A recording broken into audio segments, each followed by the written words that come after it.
હાલ ભારતીય જનતા પાર્ટીના અધિવેશનમાં અમિત શાહ બોલી રહ્યા છે। કેન્દ્રીય ગૃહમંત્રી તેની સીધા જોઈએ। जातिवाद से मुक्ति, परिवारवाद से मुक्ति, तुष्टीकरण से मुक्ति। इस देश का लोकतंत्र कई सालों तक भ्रष्टाचार, जातिवाद, परिवारवाद और तुष्टीकरण के नासूरों से ग्रसित रहा। नरेंद्र मोदी जी ने पहली बार भ्रष्टाचार, जातिवाद, परिवारवाद और तुष्टीकरण की राजनीति को समाप्त कर पॉलिटिक्स ऑफ परफॉर्मेंस को एस्टैब्लिश करने का काम नरेंद्र मोदी जी ने किया। नरेंद्र मोदी जी ने अपने कर्तव्य से, अपने कर्तृत्व से देश की पूरी जनता को एक सामूहिक हीन भावना थी, इस सामूहिक हीन भावना को, एक मास इंफीरियरिटी कॉम्प्लेक्स को समाप्त कर हम भी कर सकते हैं, हम ही करेंगे, एक गौरव के साथ दुनिया के सामने किया। नरेंद्र मोदी जी ने पहली बार इस देश को गुलामी के प्रतीकों से मुक्ति दिलाने का आह्वान किया। ये शुरुआत आजादी के दूसरे दिन होनी चाहिए थी, परंतु जब तक कांग्रेस रही, जब तक इंडिया अलायंस वाले रहे, इसकी कल्पना भी नहीं की। मोदी जी ने गुलामी के प्रतीकों से मुक्ति के लिए 15 अगस्त को लाल किले की प्राचीर से आह्वान किया और जनता ने पलक पावड़े बिछाकर इसका स्वागत किया और आज गुलामी के प्रतीकों से हम मुक्ति पा रहे हैं। उग्रवाद और आतंकवाद, नक्सलवाद इस देश को 4 दशक से परेशान करता था। मोदी जी के 14 से 24 के कार्यकाल में उग्रवाद और आतंकवाद और नक्सलवाद अपनी अंतिम सांसें गिन रहा है।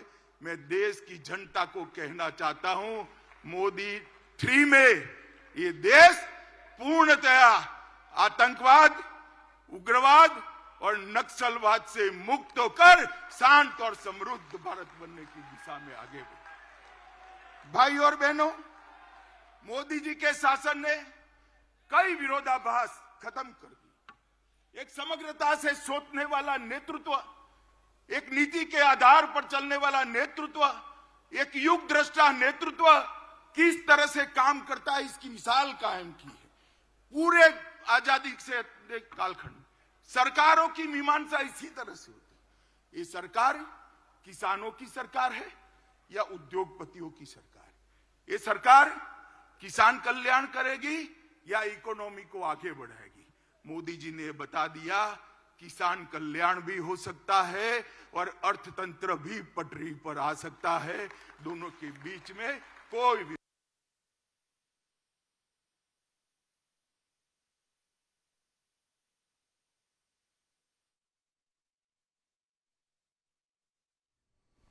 તો ભારતીય જનતા પાર્ટીના 2 દિવસીય અધિવેશન છે, જેમાં આજે બીજો દિવસ છે, ત્યારે તમામ કાર્યકર્તાઓ, મંત્રીઓ ત્યાં પહોંચ્યા છે અને સાથે જ પ્રધાનમંત્રી નરેન્દ્ર મોદી પણ આજે સંબોધન કરવાના છે। હાલ કેન્દ્રીય ગૃહમંત્રી અમિત શાહે કાર્યકર્તાઓને સંબોધિત કર્યા અને સાથે જ વિકસિત ભારત સંકલ્પને આગળ વધાવી રહ્યા છીએ તેવી વાત પણ કही। अर्थतंत्र का विकास, दोनों के बीच में भी बहुत बहस है। कई बार कई सरकार, कई अर्थशास्त्री, कई पंडित कहते रहे कि जो अर्थशास्त्र का मतलब अर्थतंत्र का विकास करना है तो गरीब कल्याण को छोड़ना पड़ेगा।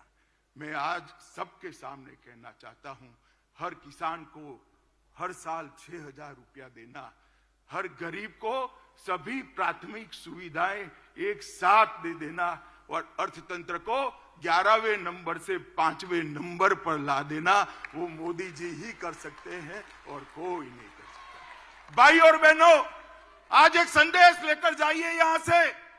130 करोड़ की, 140 करोड़ की जनता के बीच में मोदी जी को तीसरी बार प्रधानमंत्री देश की जनता बनाए, हमारा अर्थतंत्र भी तीसरे नंबर पर आ जाएगा। ये संदेश लेकर हमने जाना है। इसी तरह से एक द्वंद्व चालू रहा कि विदेश नीति अगर दुनिया को मित्र बनाना है तो देश की सुरक्षा में थोड़ा बहुत कॉम्प्रोमाइज करना पड़ेगा। ये बहुत लंबा बहस का विषय आजादी के बाद तुरंत शुरू हुआ और सारे पंडित सुरक्षा नीति और विदेश नीति के बीच के द्वंद्व में फंसते रहे। मोदी जी ने तय कर लिया और कर दिखाया कि सरहद की सुरक्षा, देश की सुरक्षा हमारी सबसे पहली प्रायोरिटी है।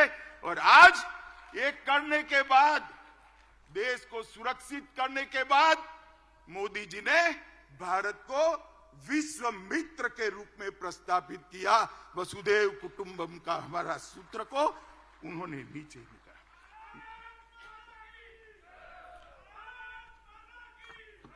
मित्रों,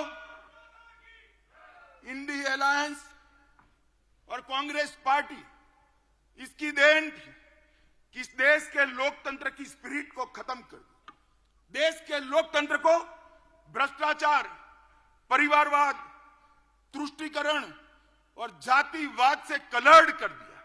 कभी भी स्वतंत्र रूप से जनमत उभर कर न आए, इस प्रकार की लोकतांत्रिक व्यवस्था करने में परिवारवादी पार्टियां लगी रही। मोदी जी ने 10 ही साल में भ्रष्टाचार, परिवारवाद, तुष्टीकरण और जातिवाद को समाप्त कर विकास की राजनीति को मध्य बिंदु में लाया, जिसको देश की जनता ने स्वीकारा। मित्रों, मैं आज आप सबके माध्यम से करोड़ों भारतीय जनता पार्टी के कार्यकर्ताओं को कहने आया, अगला चुनाव 2 खेमे पड़े हुए हैं। महाभारत के युद्ध में जैसे पांडव और कौरव के खेमे पड़े थे, इसी तरह चुनाव के पहले 2 खेमे पड़े हैं। एक खेमा है मोदी जी के नेतृत्व में, बीजेपी के नेतृत्व में एनडीए का गठबंधन, और दूसरा है कांग्रेस के नेतृत्व में सारी परिवारवादी पार्टियों का इंडी अलायंस। देश को ये दोनों में से एक को चुनना है।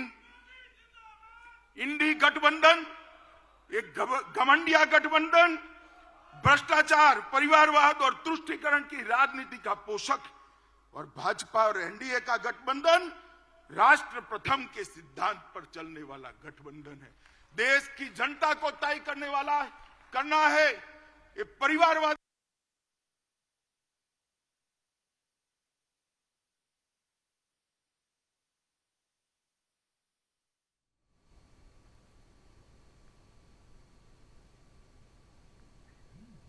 તો કેન્દ્રીય ગૃહમંત્રી અમિત શાહે કાર્યકર્તાઓને સંબોધન કર્યું અને સાથે જ 10 વર્ષની સરકારની ઉપલબ્ધિઓ ગણાવી, આ સાથે વિપક્ષ પર પણ પ્રહાર કર્યા। ઇન્ડિયા ગઠબંધનને તેઓએ ભ્રષ્ટાચારનું ગઠબંધન ગણાવ્યું। આ સાથે હાલ 2 દિવસીય અધિવેશનમાં કેન્દ્રીય ગૃહમંત્રી અમિત શાહ સંબોધન કરી રહ્યા છે। પ્રધાનમંત્રી નરેન્દ્ર મોદી પણ આજે કાર્યકર્તાઓનો જુસ્સો ભરશે અને સંબોધન કરશે। લોકસભાની ચૂંટણી આવી રહી છે ત્યારે ભારતીય જનતા પાર્ટી ફૂલ મોડમાં છે, તૈયારીઓ કરી રહી છે। 2 દિવસના અધિવેશનમાં તમામ કાર્યકર્તાઓ, 11,000થી પણ વધુ કાર્યકર્તાઓ, મંત્રીઓ, ધારાસભ્યો ઉપસ્થિત છે। આ સાથે જ તેઓ ભારતીય જનતા પાર્ટીના જીતનો વિશ્વાસ વ્યક્ત કર્યો છે। સાથે જ અમિત શાહે મોદી સરકારના 10 વર્ષના કામોની ઉપલબ્ધિઓ પણ ગણાવી છે। પીએમ મોદીએ દરેક વર્ગનો વિકાસ કર્યો છે। આ સાથે કહ્યું કે ગરીબોને પણ મફત અનાજ આપવાનું કામ કર્યું છે। દેશની સુરક્ષા અમારી પ્રથમ પ્રાથમિકતા છે। તો કેન્દ્રીય ગૃહમંત્રી અમિત શાહે કાર્યકર્તાઓને સંબોધન કર્યું અને વિકસિત ભારતના સંકલ્પને આગળ વધારી રહ્યા છીએ અને આગળ વધારવાની મુહિમ પણ છે। તો મોદી સરકારે દરેક વર્ગનો વિકાસ કર્યો છે। આ સાથે વિપક્ષ પર પણ પ્રહાર કર્યા અને કહ્યું કે ઇન્ડિયા ગઠબંધન ભ્રષ્ટાચારનું ગઠબંધન છે અને સાથે 10 વર્ષની ઉપલબ્ધિઓ પણ ગણાવી। ગરીબોને અનાજ આપ્યું, ગેસ કનેક્શન આપ્યા। આ સાથે 2047 સુધી વિકસિત ભારતનો લક્ષ્યાંક પણ આપ્યો છે। પીએમ મોદીએ દરેક વર્ગનો વિકાસ કર્યો છે।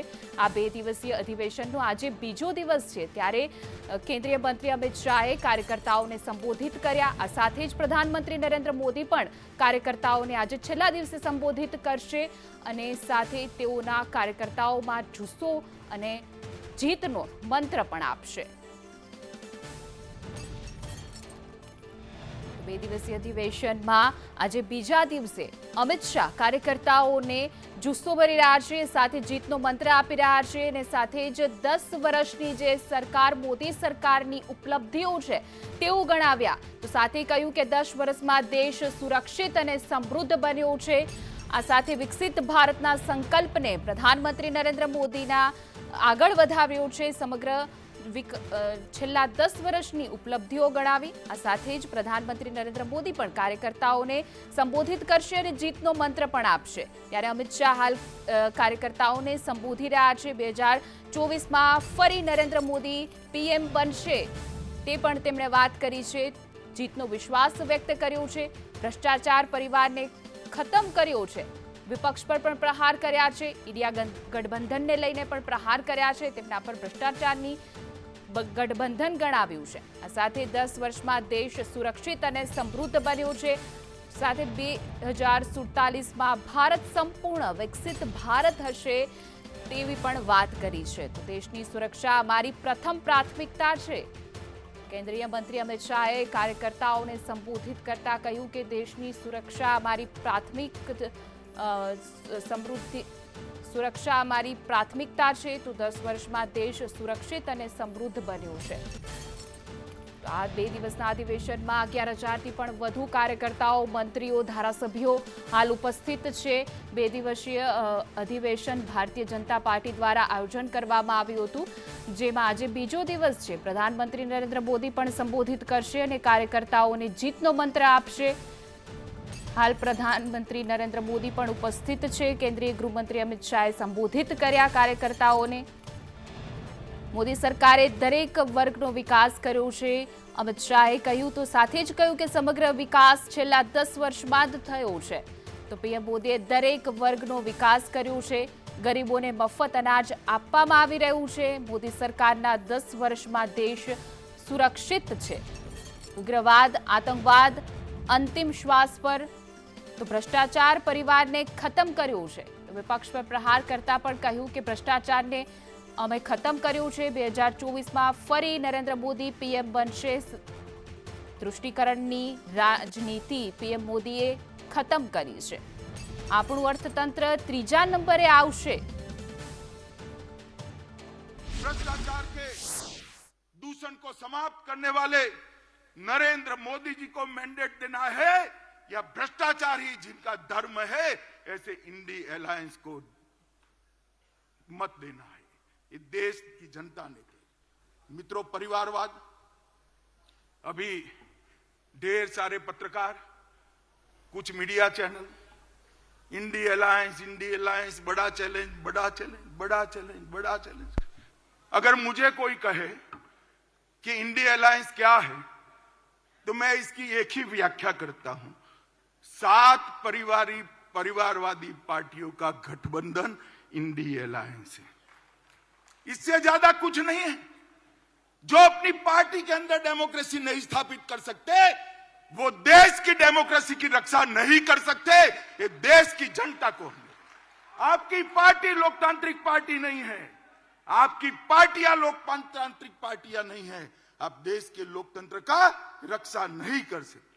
एक और मोदी जी के नेतृत्व में डेवलपमेंटल अलायंस है और दूसरी ओर राहुल जी के नेतृत्व में डायनेस्टिक अलायंस है. डेमोक्रेटिक अलायंस, डेवलपमेंटल अलायंस और डायनेस्टिक अलायंस के बीच में देश की जनता को पसंद करना है. मुझे विश्वास है कि एक और मोदी जी देश के और गरीबों के विकास के लिए काम करें और दूसरी ओर अपने परिवार की चिंता करने वाली पार्टियां हैं. देश निश्चित रूप से विकास की राजनीति करने वाली भारतीय जनता पार्टी और एनडीए को सिलेक्ट करेगी, इसका मुझे पूरा विश्वास. देखिए साहब, इनके राजनीति में उद्देश्य क्या है? मोदी जी कहते हैं महान भारत की रचना हो, 2047 तक का लक्ष्य रखा. आत्मनिर्भर भारत की रचना हो, 2047 तक का लक्ष्य रखा. सोनिया जी का लक्ष्य राहुल जी को पीएम बनाना, पवार साहब का लक्ष्य बेटी को सीएम बनाना, ममता दीदी का लक्ष्य भतीजे को सीएम बनाना, स्टालिन का लक्ष्य अपने बेटे को सीएम बनाना, लालू प्रसाद जी का लक्ष्य अपने बेटे को सीएम बनाना, उद्धव ठाकरे का लक्ष्य अपने बेटे को सीएम बनाना, और मुलायम सिंह जी बेटे को बनाकर ही गए हैं। अब मुझे एक बात बताइए कार्यकर्ता भाइयों बहनों, जिनका लक्ष्य ही अपने बेटे बेटी भतीजों का कल्याण हो, वो गरीब का कल्याण कर सकता है क्या? कभी नहीं कर सकता। जिनका लक्ष्य ही अपने परिवार के लिए सत्ता हथियाना हो, वो देश का कल्याण कर सकता है क्या? कभी नहीं कर सकता। मित्रों, इस देश के अंदर 2G, 3G और 4G पार्टियां हैं। 2G से मतलब आप 2G घोटाले से नहीं है। 2 generation party, 3 generation party, 4 generation party, 4 पीढ़ी तक नेता नहीं बदलता है। 4 पीढ़ी तक नेता नहीं बदलता है। क्यों भाई? देश के किसी युवा में कौवत नहीं है, वो आगे नहीं बढ़ सकता? ना जी, वो नहीं बढ़ सकता। थोड़ा आगे बढ़ गया तो उसका हस्र कर देंगे। कई सारे लोग ऐसे हस्र किए हुए हैं, भारतीय जनता पार्टी ज्वाइन कर आज लोकतंत्र की यात्रा में जुड़े हैं। तेजस्विता का, परफॉर्मेंस का, विचार का, परिश्रम का और दृष्टि का वहां कोई महत्व नहीं है। वहां केवल और केवल आप कहां जन्मे, इसका महत्व है। मित्रों, मैं आज आप सबके माध्यम से देश की जनता को पूछना चाहता हूं, अगर भारतीय जनता पार्टी परिवारवादी पार्टी होती तो एक चाय बेचने वाले का बेटा कभी प्रधानमंत्री नहीं बन सकता। लोकतंत्र के अंदर मित्रों, लोकतंत्र के अंदर ये बहुत जरूरी है, सबको समान अवसर मिले। सबके अंदर ईश्वर दत्त शक्तियां जो पड़ी हैं, वो ईश्वर दत्त शक्तियों के आधार पर उसको आगे बढ़ने का मौका मिले, और वो केवल और केवल भारतीय जनता पार्टी में विद्यमान है और किसी दल में।